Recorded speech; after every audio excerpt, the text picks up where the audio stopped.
dans la suite, je vous ai dit, j'ai fait un grand tour des régions. Et il y a des contacts qui se font dans les régions. Et quand j'ai inauguré la Banque des Territoires dans le Bourgogne-Franche-Comté, on a signé justement une extension du réseau très haut débit du département du Doubs, parce que ça allait plus vite et que la présidente voulait aller plus loin.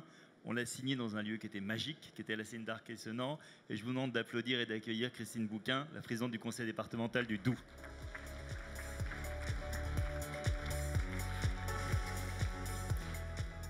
Merci, merci Olivier. Bonjour à toutes et à tous. Alors, je me retrouve à vous parler. Petit problème de micro, c'est bon. Je me retrouve à vous parler d'un département rural qui fait 540 000 habitants, qui a un peu moins de 600 communes, la plus petite faisant 9 habitants et la plus grosse 120 000 habitants. Vous imaginez la disparité d'un département qui est certes rural, mais très industrialisé aussi. Alors, dès 2010, le département s'est posé la vraie question.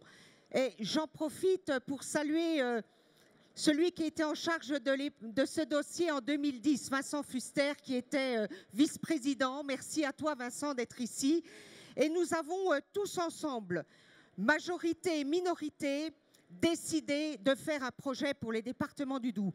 Alors ce projet, il a été conçu à partir d'un schéma directeur départemental d'aménagement numérique. Et très vite, nous nous sommes rendus compte qu'au-delà de la théorie, comment fallait-il faire pour que nous puissions emmener l'ensemble des territoires avec nous?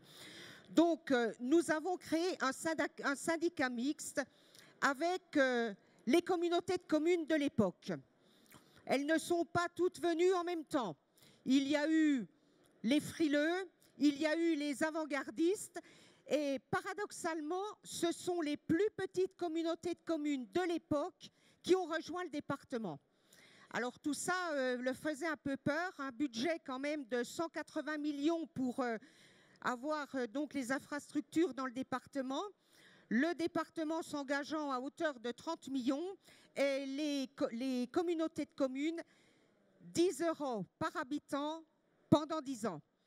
Il y a eu une adhésion qui est aujourd'hui complète. Vous l'avez compris, il y a 2 agglomérations donc, qui là sont en zone AMI et qui représentent 62% de notre population. Nous sommes aujourd'hui, et je suis fière de le dire, à 40% de pénétration du numérique dans le département du Doubs. Donc dans la zone RIP que nous avons évoquée, que le président Rutner a évoqué tout à l'heure, mais nous sommes dans ce département. Pourquoi avoir fait cela? Très simplement parce que nous sommes une région très branchée micromécanique, nous sommes une région agricole, première AOP Comté, et nous avons beaucoup de petites et moyennes entreprises. Donc vous imaginez sur le territoire, 9 habitants, 120 000, la disparité qu'il pouvait y avoir. Et puis nous avons bien entendu des personnes âgées, des jeunes, des associations, et il fallait mettre tout ça en convergence. Donc 40% du territoire, nous avons décidé de faire ça en 3 phases. La première phase est terminée. Et dès 2017, je me suis engagée à ce que l'ensemble du département soit en FTTH d'ici fin 2022. Le challenge est important, mais peu importe, nous y arriverons. Et nous y arriverons parce que nous avons trouvé l'adhésion de toutes ces communes et ces Comcom, et puis aussi les partenaires. Les partenaires, je voudrais saluer la Banque des Territoires. Ils sont nombreux, ceux de Bourgogne-Franche-Comté, ici réunis, et grâce à vous, nous avons beaucoup avancé. Et puis aussi l'État, puisque nous avons dorénavant déjà 30 millions de FSN sur le département du Doubs. Alors tout ça pourquoi? Pour connecter nos EHPAD, pour donner nouvelle lisibilité, un nouveau challenge pour nos anciens, pour que nous puissions, dans chaque collège du département, avoir le numérique. C'est une nouvelle culture, c'est une belle aventure, et les jeunes, ils naissent avec ça. Donc, il faut que nous soyons à leur côté. D'ici la fin de l'année, l'ensemble des 44 collèges seront équipés non seulement par la fibre, mais bien entendu avec les outils qui vont bien, la connexion interne et surtout les tablettes à disposition de nos collégiens. Pour les associations, c'est la même chose. Comment mettons-nous en réseau pour faire vivre un territoire? Eh bien, c'est avec le numérique. Donc, vous voyez, rien n'est impossible, même dans un territoire rural. Il suffit d'avoir une volonté politique forte. Et notre slogan au département, il s'appelle CAP 25. Ça veut dire construire, aménager avec le A de l'arrobas, vous aurez compris, et préserver. 25, c'est certes le numéro de notre département, mais c'est surtout aussi 25. Nos gamins auront 20 ans en 2025. Et c'est bien pour eux que nous construisons tout cela. Et puis, nous allons relier aussi tous nos sites UNESCO. Nous avons des gros projets vis-à-vis du numérique. Et là aussi, nous pourrons monter de beaux projets ou dans un département qu'il semblerait méconnu. J'en fais la promotion. Nous aurons le bicentenaire de Courbet lundi 10 juin à Ornans.